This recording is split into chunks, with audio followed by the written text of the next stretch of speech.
ये question number 101 है। यहाँ area of a circle is given by the expression this one. Find the radius of the circle.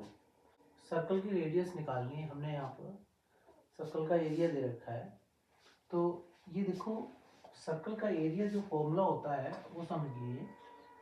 Area is equal to pi r square. Understood? Circle का जो area होता है वो ये होता है, और दे क्या रखा है हमें, ये एक्सप्रेशन दे रखा है एरिया जो है। तो हम इस एक्सप्रेशन को इक्वल कर लेते हैं पाई एक्स स्क्वायर प्लस 6 पाई एक्स प्लस 9 पाई। अंडरस्टूड? हमें रेडियस ऑफ द सर्कल निकालना है।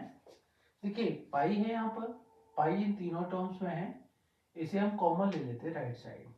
तो pi r square is equal to, pi common लिया तो x square plus 6x plus 9 आ जाएगा ब्रैकेट के अंदर। अब तो कोई इशू नहीं है ना। पाई को पाई से कैंसिल कर दीजिए लेफ्ट राइट।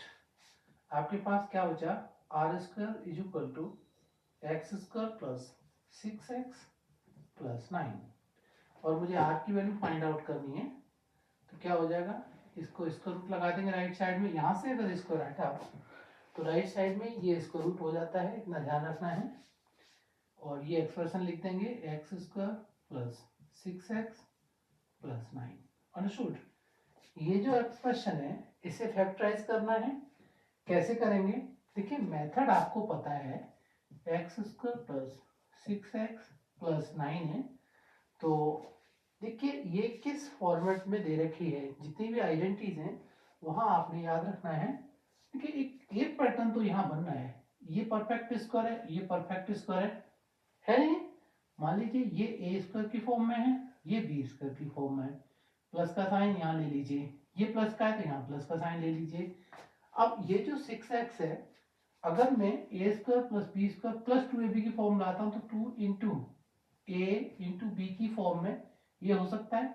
इसको चेक करते हैं। देखिए ये हो गया मेरा एक्स स्क्वायर, ये हो गया मेरा 3 का स्क्वायर, राइट। और 2ab की फॉर्म में इसको अरेंज करूंगा तो प्लस का 2 इंटू एक्स और इंटू 3। देखना जरा, 2 3 या 6x आ गया ना आपका। तो A square plus 2ab plus B square के फॉर्म में जैसे ये है, ऐसे ये अरेंज कर लिया हमने।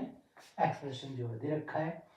अब इसका फैक्टर क्या होता है, a प्लस बी का होल स्क्वायर होता है। इसी तरह से a और b को अगर यहाँ मैच करते हैं, यानी कंपेयर करते हैं इन दोनों एक्सप्रेशंस को, तो a की वैल्यू x आती है और b की वैल्यू 3 आती है। हम a और b को यहाँ सब्स्टिट्यूट कर देते हैं।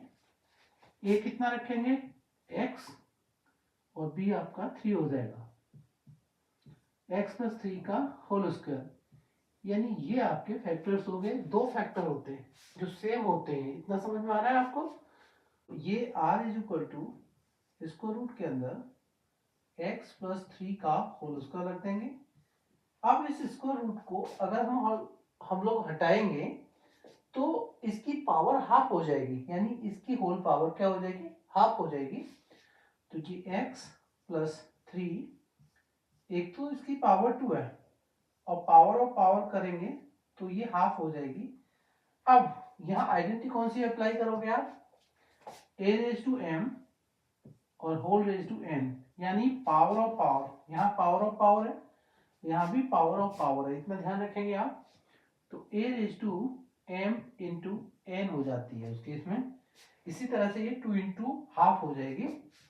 तो x प्लस कितना हो जाएगा 3 और 2 इंटू हाफ, तो इस 2 से ये कट गया। आपके पास क्या बचा, x प्लस 3, पावर 1 लिखना जरूरी नहीं है। यहां पर आपकी रेडियस क्या आ जाएगी, x प्लस 3 आ जाएगी, जो मेरा आंसर हो जाएगा। आपने समझना है, अगर एरिया ऑफ सर्कल दे रखा है कोई एक्सप्रेशन, इसका मतलब ये आपका परफेक्ट स्क्वायर बन जाएगा। यानी जैसे a प्लस बी का होल स्क्वायर है, ऐसे इस एक्सप्रेशन को सिंप्लीफाई करेंगे। लेकिन क्या डायरेक्ट इसको सिंप्लीफाई कर देंगे, नहीं, हमने ये फॉर्मूला रखना होगा पाई आर स्क्वायर, और ये जो पाई है ना इससे कैंसिलेशन यहाँ पॉसिबल होता है। ऐसा जो भी एक्सप्रेशन बचेगी उसका परफेक्ट स्क्वायर देखेंगे और स्क्वायर रूट निकालेंगे, आपको एक फैक्टर मिलेगा, वो उसका रेडियस हो जाएगा। यहाँ ध्यान रखना है मैंने किस तरह से बताया है। यहाँ पर आइडेंटिटी कौन सी यूज करेंगे ऐसे केस में, और ये पावर ऑफ पावर एक दूसरा identity exponential and power chapter जो है उसका यूज करेंगे, वो ध्यान रखना है और आपको ये समझ में आ जाएगा। ठीक है,